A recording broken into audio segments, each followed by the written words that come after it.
My name is Dr. Takoi Porter. I'm the pastor of the Genesis Church in South Sacramento. I'm also the president of the National Action Network here in the Sacramento and California State Chair. It's so important to have a clear voice in this hour, and Governor Newsom has been that, just not only for California, but also for the nation.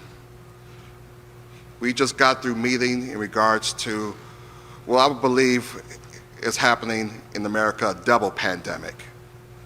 The first pandemic we are so well aware of is with the coronavirus, which is impacting so many. We have crossed that threshold of 100,000 persons being impacted and dying in our nation, and just in fact hurting so many in our nation. Is heart-wrenching. And then we have this other virus that's going on that we're seeing in Minneapolis with what happened to George Floyd, and that virus is racism. And I'm happy to say that we've actually are speaking against that. We're talking about it, and we have a governor here that's going to call that out.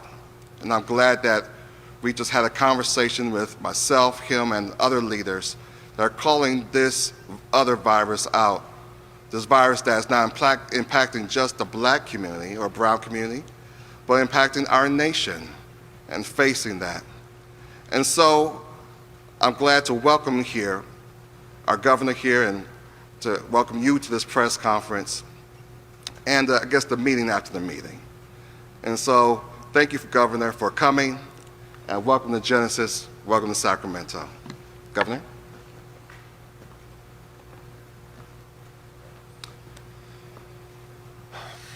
Thank you, Pastor Porter, and thank you to all of those that are assembled here behind the cameras that took the time to reach out and connect, not just with me, to one another, to talk about the state, not only of the state of California, but the state of this nation and more broadly the world that we live in. Today's meeting, like so many that I've had, are humbling. The voices of concern, consternation, anxiety are real, they're raw, and I recognize foundationally and fundamentally that so often people in my position are inadequate to the moment. So often we try to meet the moment with rhetoric, we feign resolve, we make a point to assert a new paradigm, and yet over and over and over and over again, we hear the names of those whose lives have been lost, have been taken, justice that was never advanced, and communities continuing to feel that they're not only being torn asunder, but not being listened to. And I fear, as I know many Americans fear, that we could be back in that moment. Every moment when you're in it feels like it's a different moment. Every moment when we're in it, we feel like, well, this time we're going to do things fundamentally differently. Yet over and over and over and over again, we don't meet that next moment. Over and over and over again, we fail to rationalize the goodwill, and we fail to materialize and manifest the ideals that we so often assert.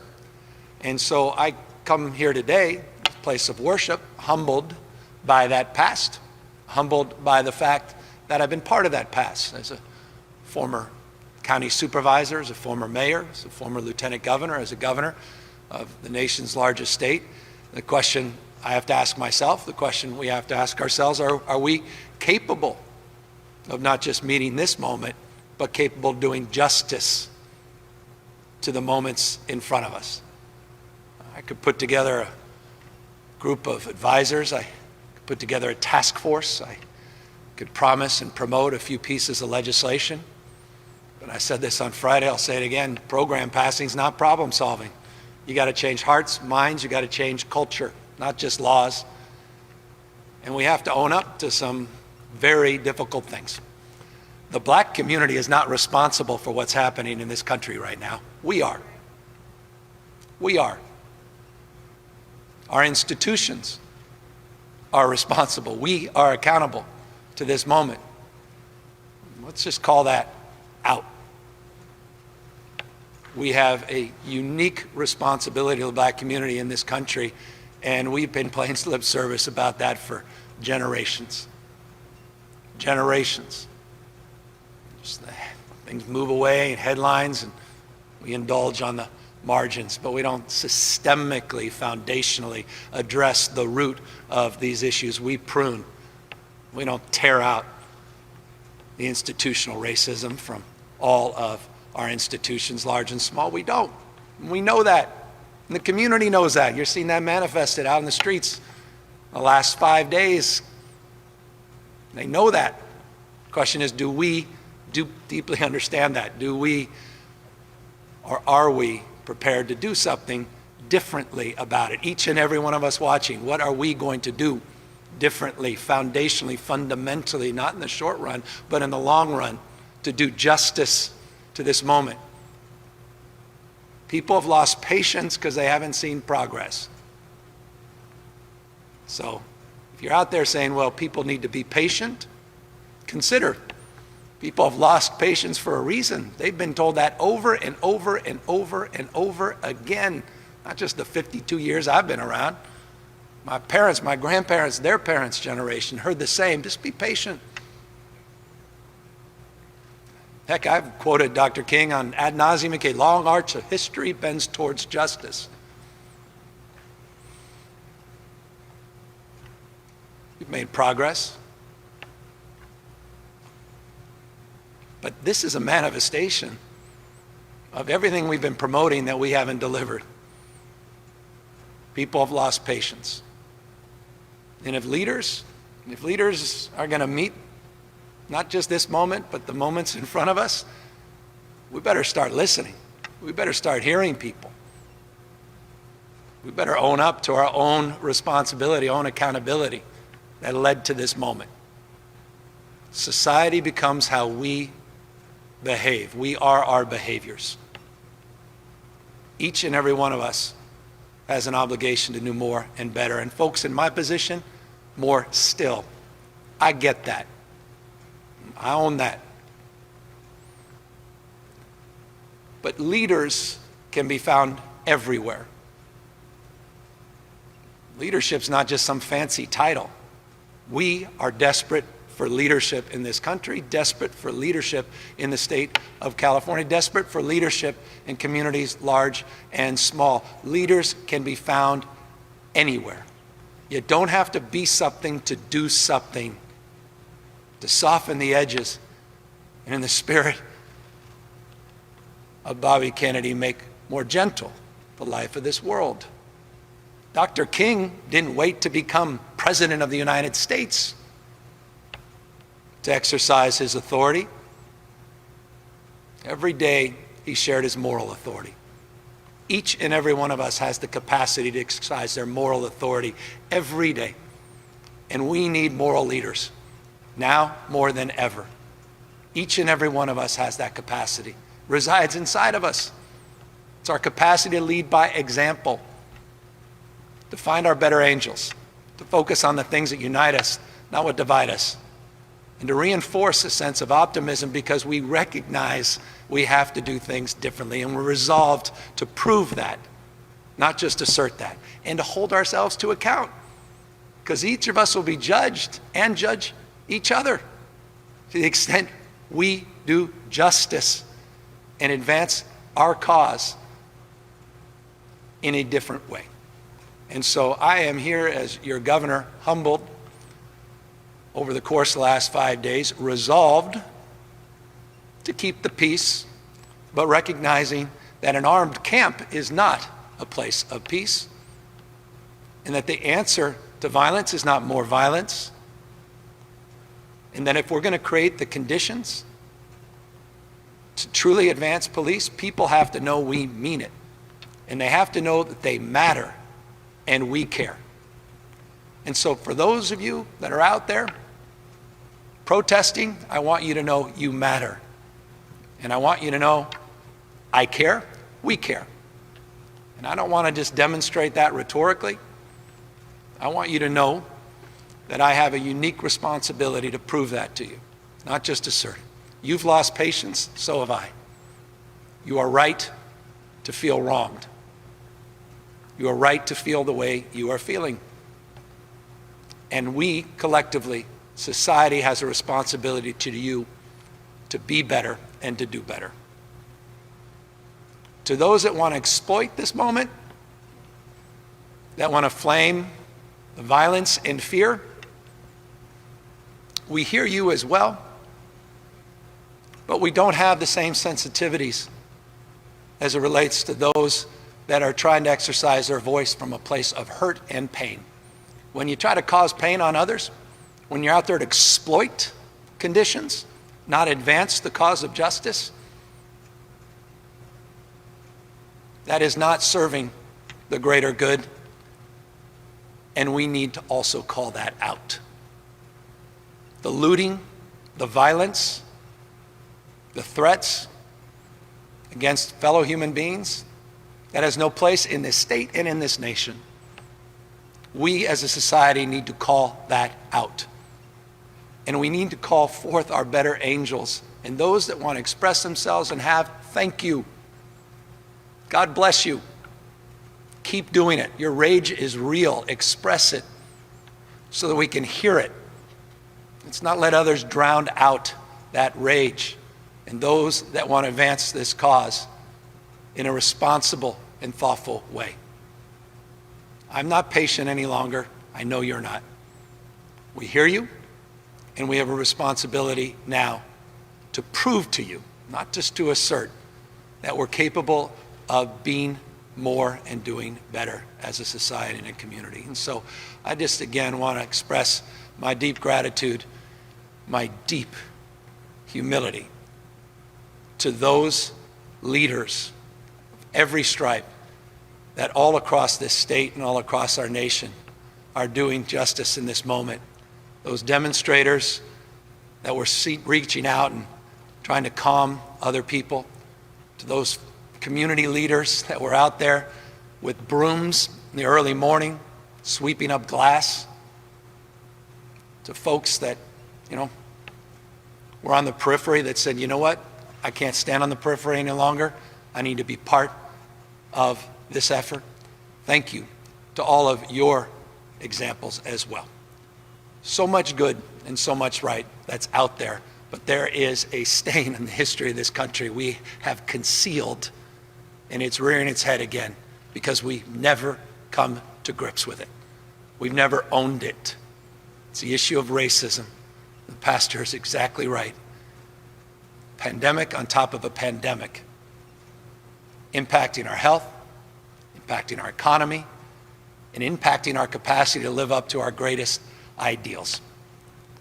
We could talk about being bound together by a web of mutuality, as Dr. King said. And if that's the case, we need to reconcile that fact that we are all in this together. The Bible teaches us we're many, many parts. But at the end of the day, we're one body. And when one part suffers, we all suffer. We have an obligation to reconcile the fact that our fate is tied to the fate of others. South Africa called Ubuntu. I am because you are. Time for more empathy, more care, more capacity to collaborate. A society that's about dominance and aggression, this is what you get. Not because the protesters, but the conditions that led to this moment where protest was inevitable. So we are committed and resolved to bringing peace back to the streets, not only in the state, but to support the efforts all across this nation. We'll do our part, but it's not just a situational moment. We have to focus on the medium and long term, and we have to prove our commitment and our resolve in that space. So I just want to thank all the leaders, not only again assembled here, but throughout this state once again for your courage, because now is a time for courage. Now is time for your voice to be brought to the forefront. And let me thank all of those that are doing their best to keep people safe under very difficult circumstances, and all of those leaders that are out there supporting others, keeping people safe, our communities, large and small, all across the state of California safe at this very trying and difficult moment. So with that, we're happy to take any questions. We are, of course, happy to also step aside and have members of the community respond as well. Thank you, Governor. Sophia Bolag here from the Sacramento Bee. I'll be asking questions on behalf of the press corps today. Many of us would like to know what your reaction is to Trump's comments this morning to governors to get tough on protesters. My reaction is the meeting I just had. My reaction are the words that I just spoke. My reaction is my commitment to the people of this state, the most diverse state in the world's most diverse democracy, to focus on the things that unite us, not what divides us, to make sure people are safe, but to make sure people recognize that there's something that lies deep underneath that has come to the fore that needs to be dealt with an equivalency of energy, focus, and resolve. We will provide the resources as needed to members of our community, leaders all up and down the state of California, but we must resolve to provide those resources to address these systemic problems at the same time. You've avoided criticizing the president since the start of the pandemic. Should we interpret your comments today as a criticism of what he said this morning? I have a choice. We all have a choice. I could be part of the daily back and forth in the news cycle and continue to perpetuate the problems that persist in this country. I could choose to go back and forth and just be another voice in that cause. Or I can choose to focus a message that I think is so much more powerful, and I hope more resonant, people watching, and that is, I care more about them than some of the noise I heard on a morning phone call. You said that the country needs leadership right now. Do you think that the president is providing adequate leadership? As I said, leadership can be found anywhere. In the absence of leaders, of people in positions of formal authority, we have people that exercise their moral authority each and every day. Church leaders, community leaders, faith-based leaders of all stripes, teachers, parents, caregivers, people, strangers walking the street that exercise their moral authority by trying to soften the edges of people that are apt to do more harm and create more violence. Leaders in law enforcement that meet this moment, that recognize the empathy that's called for as well. That kind of leadership is desperately needed in this nation and is ample if people begin to exercise it. And that's my hope and that's my resolve, is to find those leaders to call for more of that kind of leadership in this country. Tim Pucco of the Wall Street Journal would like to know what the plan is tonight for managing protests and dealing with break-ins and theft, and in particular, what changes or tactics you're supporting to de-escalate confrontations, violence, and damage. Well, we're working with mayors in cities and counties, large and small, sheriffs, and obviously working with leaders of the community, not just those in law enforcement, to exercise more control, more authority, again, moral authority, not just formal authority, to address the issue of violence.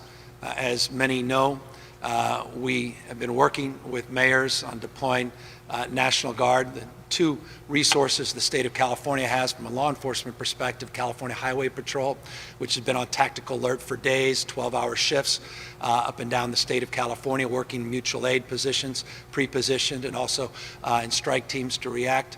The National Guard was brought up.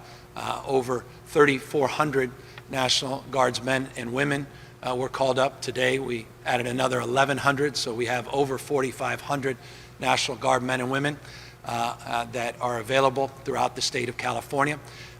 Part of the protocols of mutual aid, it's a bottom-up process, not a top-down process. Mayors working with their chiefs, working to coordinate and collaborate the deployment of those teams. The National Guard, as you know, have been already distributed parts of the state, disproportionately concentrated in Southern California, but in Northern California, we have people pre-assembled.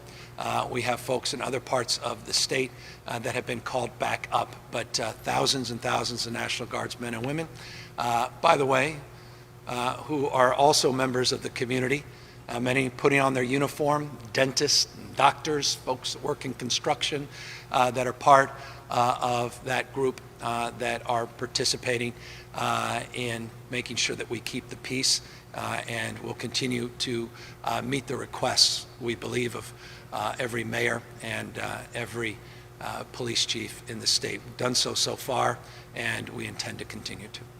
So are you waiting for local leaders to ask you for help before deploying more National Guardsmen and women, or are you proactively sending them to places that you think need help? Well, you cannot proactively send them in without creating more problems than you fix. If the state of California, from the state capitol, is sending National Guardsmen and women without concurrence, support, collaboration, and coordination through the mutual aid system, through a spirit of collaboration and support at the county level and the local level, then that's a recipe for more problems. The process we have today is well established, very formal.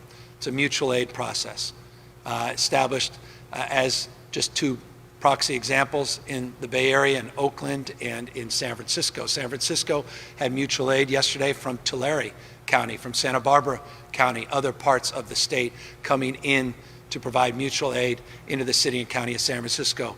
Similarly, mutual aid from surrounding regions into Oakland, other parts of the state, a mutual aid approach first, working with CHP to help coordinate and collaborate as relates to efforts on freeways, as relates to jurisdictions where those lines begin to blur, and then the National Guard on top of that to come for logistical supports. But all of that is done through a command and support structure that has a local framework that is appropriate in order to keep all of these jurisdictions and keep the law enforcement approach in a very organized manner and keep people safe. Are you planning any statewide actions to deal with the protests tonight, like a statewide curfew or anything like that? We believe the conditions are very different in Del Norte versus other parts of the state, Imperial or places in San Diego, different than even here in the Bay Area. So each and every jurisdiction, as a former mayor, I understand this intimately, has made determinations based on conditions as they see them in real time. Curfews as early as 1 p.m. In some parts of the state, others as late as 8 p.m. And that is a determination made by the experts on the ground based upon the conditions in their communities. Statewide, we have 7,000 California Highway Patrol. Again, full tactical alert, have been for days with protective gear all up and down the state of California. Working again to deploy the National Guard, an additional 1,100 guardsmen and women that are deployed just today, thousands over the last few days. We have many National Guardsmen and women working on COVID response. We are looking at a subset of those on COVID response to see if we can pre-position and make them available to meet the needs of communities all across the state of California. So substantial support from the state of California and obviously robust local support, mutual aid system well defined, well organized, and a county overlay with the county sheriffs working with CHP and ultimately with the National Guards.